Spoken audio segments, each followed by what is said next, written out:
జై గురుదత్త. గం గణపతయే నమః. దుం దుర్గాయే నమః. ద్రాం దత్తాత్రేయాయ నమో నమః. వాసుదేవ వాసుదేవ.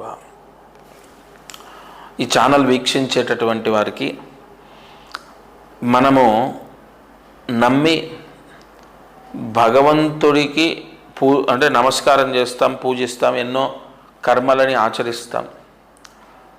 హైందవ ధర్మంలో చెప్పబడినటువంటి ప్రాయశ్చిత్తాలు ఎన్నో ఆచరిస్తాం. అయితే కర్మ అన్నది మనల్ని మంచి వైపు నడిపిస్తుంది, చెడు వైపు నడిపిస్తుంది.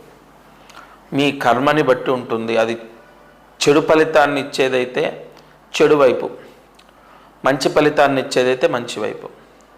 కొన్ని మీ ప్రమేయం లేకుండా మీరు కష్టాలు అనుభవిస్తారు.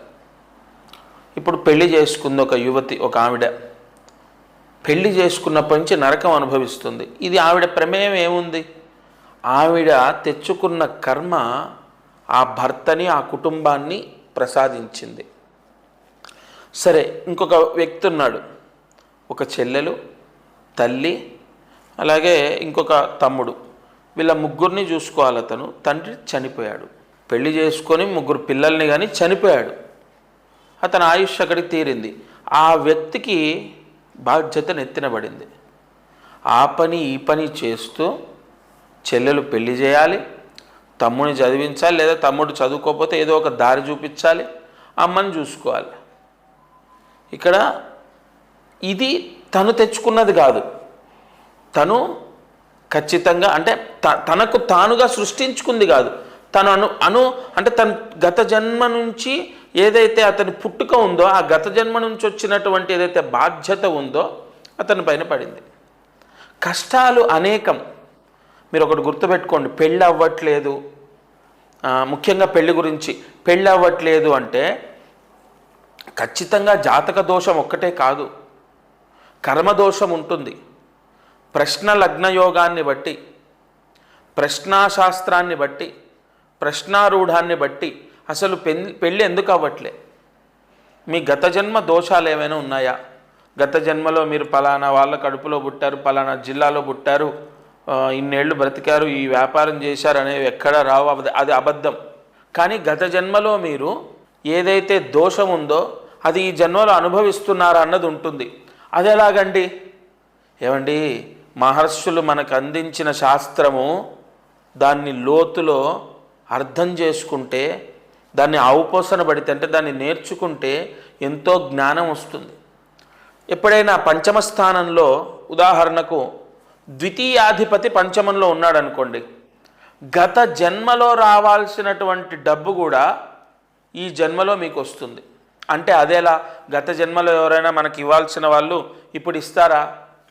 అలా కాదు. అక్కడ మీరు దుర్మరణం చెందారు, మీకు ఇంకా కొంత డబ్బో లేదా యోగమో మీరు అనుభవించాలి.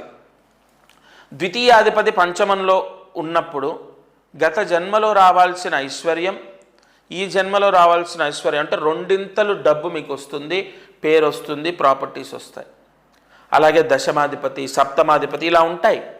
గత జన్మలో పాపాన్ని మీరు మోస్తున్నారు, పాపాన్ని అనుభవిస్తున్నారు.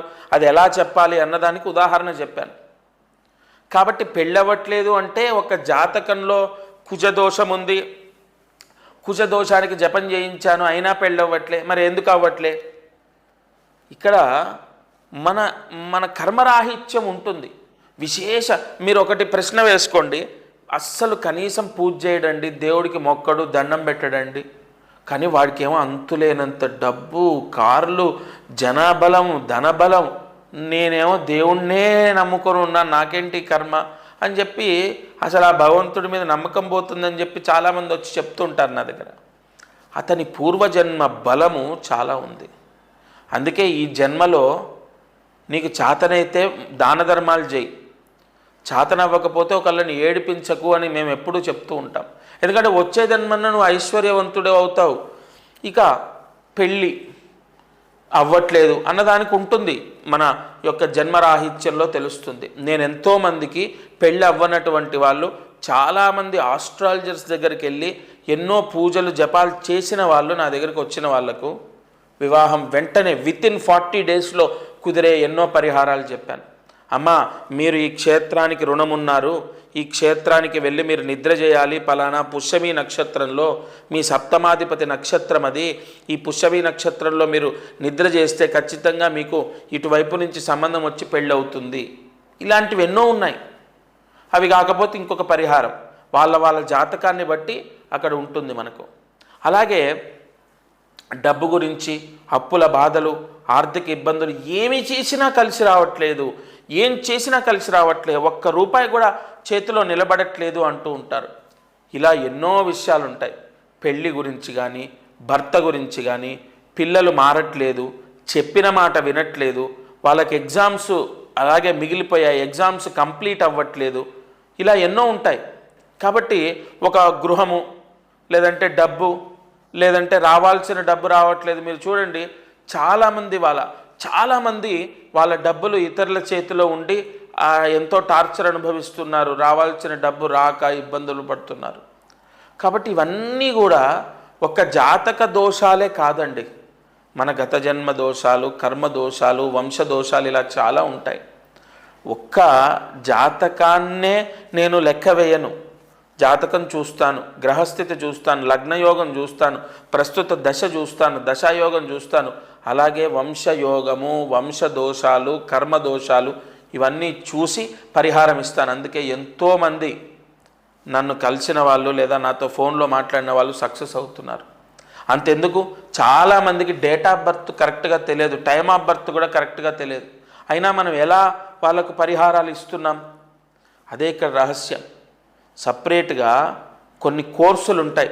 నాడీ కోర్సు చేశాను నేను. ఆ నాడీ చక్రాల ద్వారా వాళ్ళ యోగ అవయోగాలను మనం లెక్క వేసుకోవచ్చు. ఫలానా 39 సంవత్సరాలప్పుడు మీకు ట్రాన్స్ఫర్ అవుతుంది, లేదా ఇల్లు మారుతారు, లేదా ఊరు మారుతారు, విదేశాలకు వెళ్ళడానికి ఎన్నో పరిహారాలు ఉన్నాయి, విపరీతమైన ధనలాభం అంటే డబ్బు సంపాదించడానికి పరిహారాలు ఉన్నాయి. మీరందరూ ఒకటే, మీ జాతకాన్ని చూయించండి. అది ఫోన్లో మాట్లాడవచ్చు, రాలేని వాళ్ళు ఉంటారు చాలామంది, ఫోన్లో మాట్లాడవచ్చు, లేదా ఒకవేళ కుదిరితే వచ్చి కలవడానికి మీకు దగ్గరలో అందుబాటులో. మేము వేలాది రూపాయలు మనం ఖర్చు పెట్టేది కూడా కాదు, కేవలం 500 రూపాయలు. అది కూడా జాతకము ఉత్తిగా మనం చెప్తే ఒక రుణం, మళ్ళీ అదొక రుణం అవుతుంది. ఆల్రెడీ రుణాలతోనే మనం పుడతాం. అందులో భూత భవిష్యత్ వర్తమాన స్థితిని లెక్క వేసేటటువంటి వ్యక్తికి ఖచ్చితంగా ఎంతో కొంత దక్షిణ. మీరు చూస్తే మీ తండ్రులు తాతలు కూడా పంచాంగం చెప్పించుకున్న పురోహితుల దగ్గరికి వెళ్ళిన అలా 100, 200, 500 అలా ఇచ్చి నమస్కారం చేసి వస్తారు.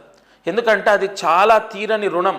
అందుకే విపరీతంగా డబ్బు తీసుకోకుండా కేవలం 500 రూపాయలకు ఎంతోమందికి వాళ్ళకు ఆత్మ అంటే దాన్ని ఏమంటారు, సెల్ఫ్ కాన్ఫిడెంట్ పెరగడం కోసం, వాళ్ళ జాతకంలో వాళ్ళకి ఈ దోషం ఉంది, దీనికి ఏం కాదు, ఖచ్చితంగా నేను మీకు ఈ పరిహారం చేస్తాను, మీకు సక్సెస్ అవుతుందని ఎంతోమందికి ధైర్యాన్ని ఇస్తున్నాను.